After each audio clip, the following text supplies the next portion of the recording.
Hai semuanya, selamat datang kembali di Jam Sepi bersama gue Lira. Hari ini gue tidak akan menceritakan tentang pengalaman-pengalaman supranatural yang pernah gue alami atau mungkin pernah gue dengar, tapi gue akan mengajak lo untuk mengetahui kejadian kejahatan yang pernah terjadi, sadis, dan banyak orang suka untuk mendengarnya. Jadi sekali lagi, selamat datang kembali di Jam Sepi bersama gue, Lira.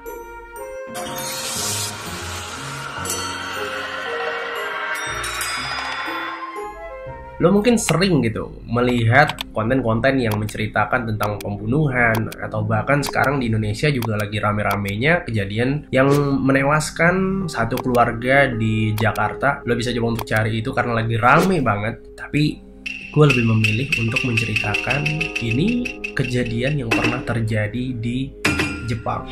Heboh, menewaskan anak-anak kecil, dilakukan oleh seorang pria yang memiliki gangguan mental. Katanya dia adalah Miyazaki Tsutomu, atau yang lebih dikenal dengan The Rat of Japan. Miyazaki Tsutomu lahir di Itsukaichi, Jepang pada tanggal 12 Agustus 1962 dan meninggal pada 17 Juni 2008 dengan keputusan pengadilan. Dia menerima hukuman eksekusi dengan cara digantung. Untuk hasil sidang menyatakan bahwa Miyazaki Tsutomu mengidap penyakit kepribadian ganda atau mungkin lo kenal dengan DID. Dia juga seorang kanibal, dia juga pedofil dan nekrofil. Kalau pedofil mungkin banyak yang udah tahu, pedofil adalah kelainan menyukai anak-anak kecil. Kalau nekrofil, ini merupakan kelainan menyukai mayat. Jadi kalau menyukai hantu mungkin ghostofil. Ya, bahasa Jepang banget, ghosto. Miyazaki Tsutomu sendiri merupakan salah satu bagian dari keluarga terpandang di Jepang waktu itu, di mana keluarganya menjalankan produksi surat kabar regional di Itsukaichi juga. Nah, sayangnya dia ini merupakan anak yang dilahirkan dari ayah kandung dan juga kakak kandungnya, sehingga sudah pasti ya bisa ditebak dan sangat wajar kalau hasil dari perkawinan antara satu darah biasanya menghasilkan anak yang cacat. Miyazaki Tsutomu memiliki kecacatan di bagian pergelangan tangan. Jadi dia tidak bisa menekuk kayak gini. Tangannya akan selalu lurus gitu. Persendiannya itu cacat gitu. Jadi tidak bisa seperti ini. Kalau kita masih bisa begini, atau ya terserah. Nah, akibat kecacatan ini, kalau di luar keluarganya, dia udah pasti ya dibully. Nggak cuma di Indonesia, kalau lu punya cacat secara fisik atau bahkan lu penakut aja, kalau di Indonesia ya kena bully gitu ya. Tapi Miyazaki Tsutomu di Jepang juga ternyata sama, dan gue denger juga di Jepang itu lebih parah gitu.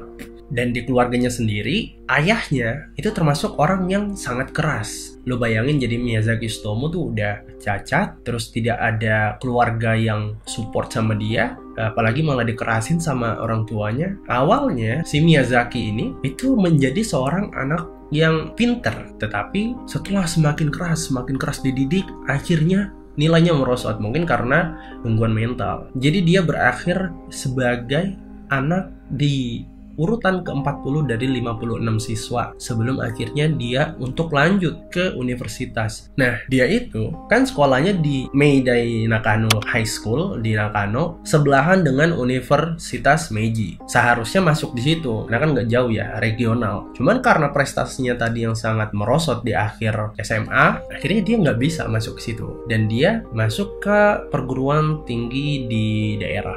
Kemudian dia juga mulai menyukai aktivitas fotografi dan terus menambah koleksi foto-fotonya, video-videonya, terkhusus memotret perempuan. Nah, apa yang dilakukan oleh dia? Kalau lo bisa menebak, coba tulis dulu di kolom komentar. Kira-kira apa nih yang memicu kejahatan yang dilakukan oleh dia? Tulis di kolom komentar. Pause dulu video ini, tulis dulu. Kalau udah, lanjut lagi.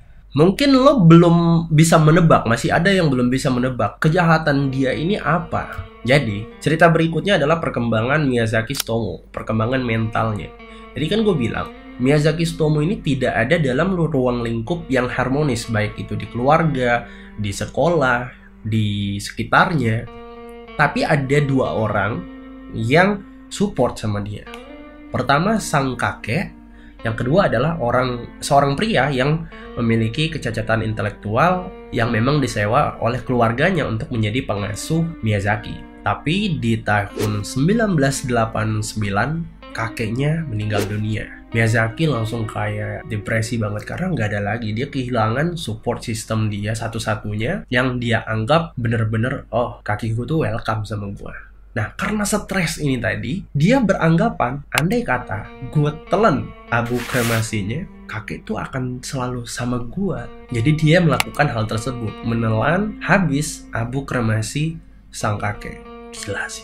Hingga akhirnya, tak lama dari kematian sang kakek, dia akan terus menggeluti dunia fotografi, videografi yang memang konten digital gitu. Tapi untuk konsumsi pribadi dia juga mulai menyukai konten-konten pornografi, baik foto, video. Nah, awalnya ini normal-normal aja sebenarnya yang dia konsumsi ya. Sampai akhirnya dia mulai ngerasa bosan dan mulai menikmati konten-konten pornografi yang ekstrim, yang sadis. Dia mulai menonton orang yang melakukan aksi pornografi itu sambil disiksa, dan tingkat penyiksaannya tuh yang memang benar-benar ya di luar batas wajar lah. Ngeri banget. Lu pernah gak sih? Ih, janganlah. Gue akan spill sedikit fakta ketika dia udah ditahan. Polisi melakukan inspeksi dadakan di rumahnya dan berhasil mengumpulkan sekitar 5.700 lebih koleksi konten pornografinya, mulai dari foto, video, termasuk juga rekaman dan foto-foto yang dia ambil bersama korban sadis. Balik lagi dengan kegemarannya terhadap konten pornografi yang ekstrim, ternyata dia itu mulai merasa bosan juga. Jadi kayak cuma sebentar aja dia menikmati itu, selang beberapa bulan aja dia menikmati dan bosan. Akhirnya dia mencari lagi, mengeksplorasi lagi konten pornografi seperti apa sih yang bisa memuaskannya, dan dia mendapati kepuasan terhadap konten pornografi yang berbau anak kecil. Disinilah titik awal mula dia melakukan aksi pembunuhan berantainya. Sebelum dia melakukan aksi terhadap manusia, khususnya anak kecil ya, dia coba berlatih dulu bagaimana membunuh dengan menggunakan hewan seperti kucing, anjing. Hati-hati ya, kalau yang punya anjing terus hilang, ya bisa jadi ada psikopat di sekitar lo. Pembunuhan ini dilancarkan oleh Miyazaki Tsutomu, berhasil mendapati 4 korban, semuanya anak kecil, rata-rata berusia dari 4-7 tahun, yang mana aksi ini dilancarkannya mulai dari Agustus 1988 sampai dengan Juni 1989. Jadi 1 tahun dia melakukan aksi menyenangkan. Pembunuhan pertama dia dilakukan pada tanggal 22 Agustus 1988, tepat 1 hari setelah dia ulang tahun. Aksi pertamanya ini menewaskan seorang anak yang bernama Mari Kono, berusia 4 tahun waktu itu. Pembunuhan kedua, Miyazaki melakukan aksinya pada 3 Oktober 1988. Waktu itu Miyazaki melancarkan aksinya terhadap seorang gadis berusia 7 tahun bernama Masami Yoshizawa, yang mana ia melihat anak ini ketika sedang dalam perjalanan di desa. Pembunuhan yang ketiga terjadi pada 12 Desember 1988 yang menimpa seorang anak kecil berusia 4 tahun bernama Erika Namba. Waktu itu si Erika baru balik dari rumah temannya. Dia diculik terus hilang. Nah, setelah 3 aksi pembunuhan yang dia lakukan secara dadakan, tidak terang-terangan terhadap korban, di pembunuhan keempat yang terjadi pada 6 Juni 1989, Miyazaki melakukannya secara terang-terangan terhadap seorang anak kecil berusia 5 tahun bernama Ayako Nomoto. Jadi dia mengajak si Ayako ini untuk, mau ikut foto nggak sama om? Ngeri ya.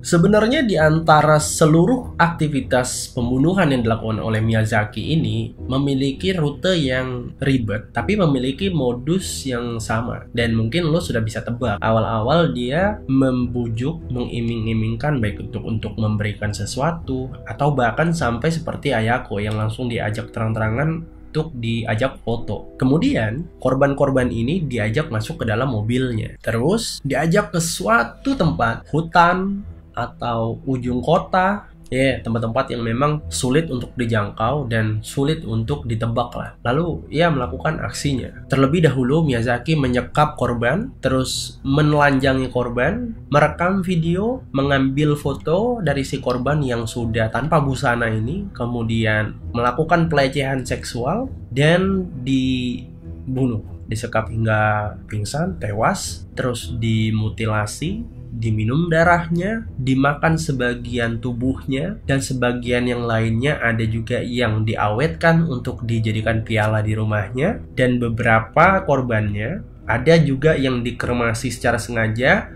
abunya beserta gigi, sebagian tulang itu dikirimkan kepada keluarga korban. Seperti salah satunya Erika. Erika ini dibuatkan surat, terus dimasukkan giginya beserta sebagian tulang, dipack beserta abu kremasinya dikirimkan ke keluarganya. Sadis parah ini orang, bener.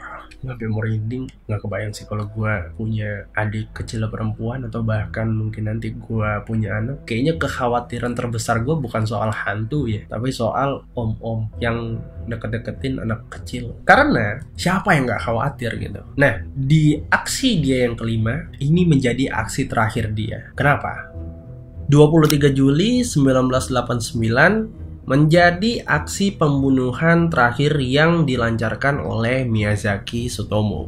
Waktu itu terjadi di sore hari di sebuah taman. Awalnya Miyazaki melihat dua anak gadis kecil yang sedang bermain, dan dia berusaha untuk membujuk salah satunya untuk pergi beberapa saat. Dengan rayuan yang sudah pasti menggoda anak kecil, gue nggak bisa tebak sih ya. Tapi kemungkinan karena usianya memang di bawah 7 tahun, bisa aja dibujuk dengan beli makanan, beli mainan, beli es, gitu-gitu ya. Miyazaki mencoba untuk membujuk si anak yang berhasil dibawanya pergi ini untuk melepaskan pakaiannya secara sukarela. Dan si anak mau. Nah, lokasi di mana si Miyazaki ini mencoba untuk menggoda si anak dan berusaha mengambil foto dan memvideokannya, ini ternyata tidak jauh dari taman.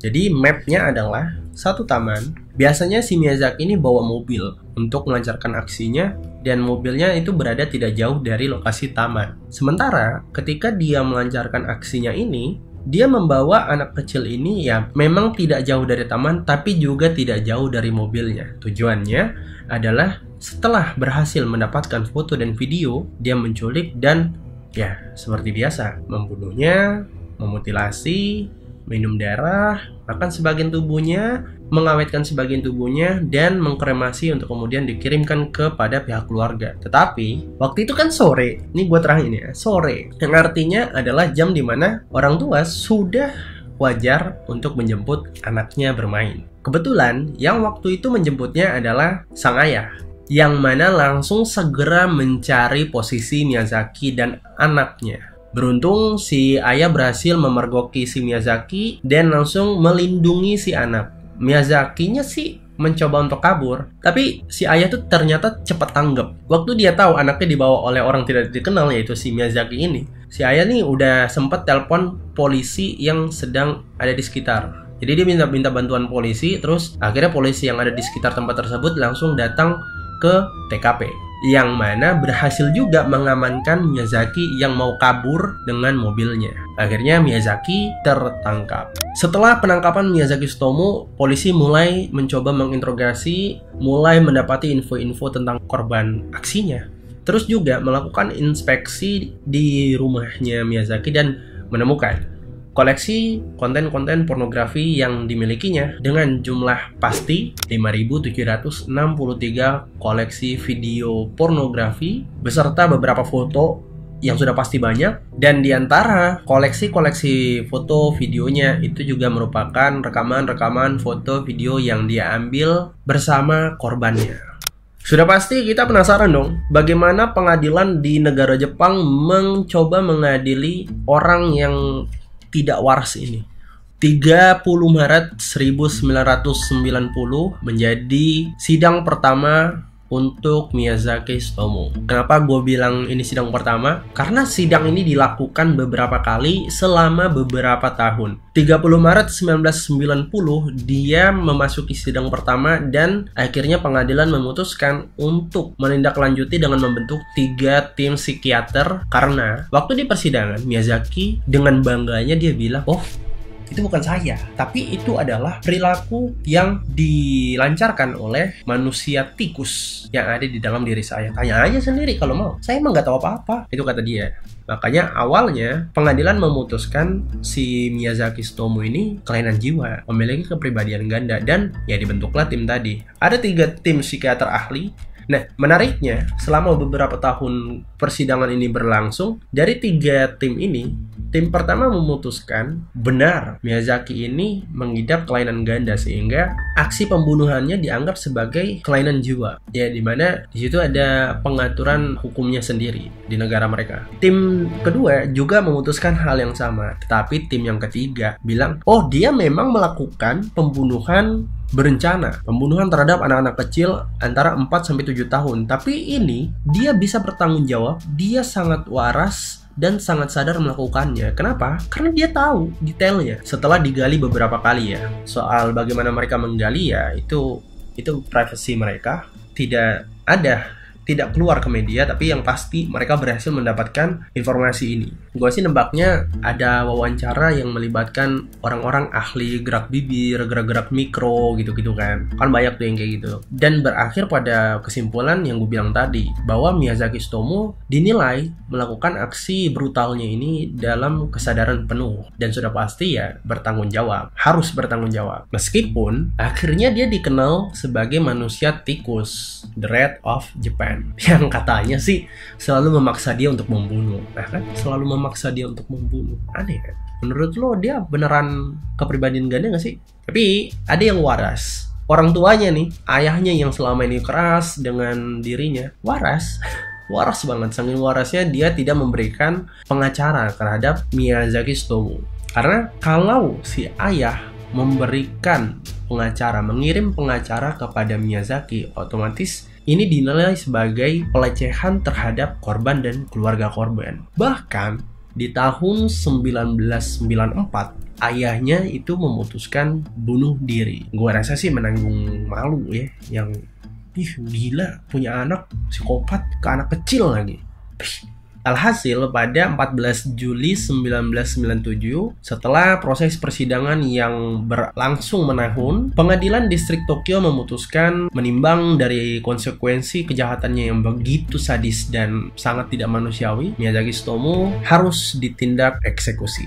Hingga akhirnya Menteri Kehakiman Kunio Hatoyama menandatangani surat keputusan eksekusi atas Miyazaki Tsutomu tepat pada 17 Juni 2008. Di mana pada hari yang sama, eksekusi tersebut dilakukan dengan cara digantung di rumah tahanan Tokyo. Kasus pembunuhan yang dilancarkan oleh Miyazaki Tsutomu ini pun dikenal dengan sebutan Tokyo Saitama Renzoku Yojoyukai Satsujin Jinken, alias pembunuhan penculikan gadis kecil berantai Tokyo Saitama. Ya, waktu itu sempat menggemparkan prefektur Saitama karena di prefektur tersebut itu tindakan kejahatan terhadap anak kecil waktu itu sangatlah kecil. Jadi tiba-tiba ada kasus begini ya pasti parah lah.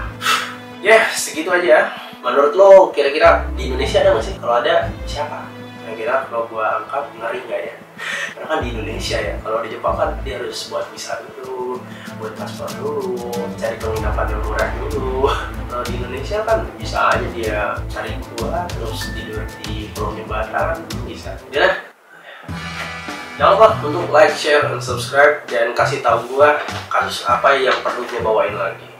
Terakhir dari gua, hati-hati lihat kanan kiri. Ya, jangan lihat atas bawah. Kalau lagi jalan lihat kanan kiri.